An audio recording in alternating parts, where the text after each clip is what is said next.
Maybe it's because I'm medium-aged, or maybe it's because I like to ruminate while I run, but if y'all remember last week, I mentioned briefly the Legacy of Scott Fitzgerald, and there's the link if you didn't see it, and how my daughter's reading The Great Gatsby, and think about it, this book's almost 100 years old, and I still don't think he intended for this book to be read for 100 years. So he left a legacy, and we know his work, we know his creative genius, and we're still reading it and talking about it all this time later. But what if your business had that focus? Are you going to think about what you're leaving behind? And you're going to leave some gravestones and leave some, oh, wasn't she nice? And oh, wasn't he helpful? Or is your business going to have more of a future focus? Instead of thinking about what we're leaving behind with legacy, how about thinking about what you're planning and how it grows?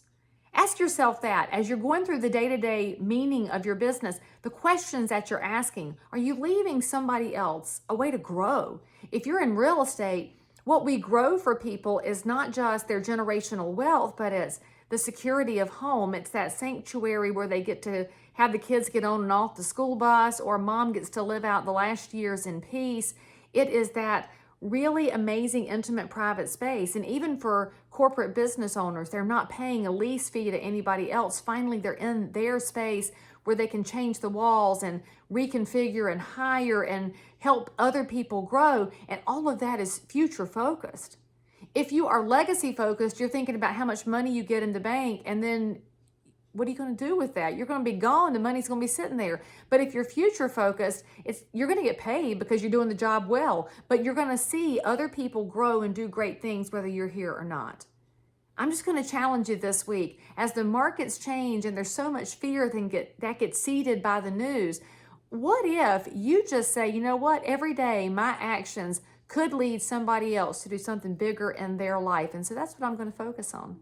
And that doesn't mean you have to be some Tony Robbins up on a stage. It just means that as you're communicating with people, you should be looking them in the eye. You could smile at them. You could ask them a question and then hear their answer and respond in like kind, like we used to do. And all of those things might inspire somebody else to go do big things. That's my challenge to you this week. Go be future focused. Don't worry about the legacy. That'll work itself out.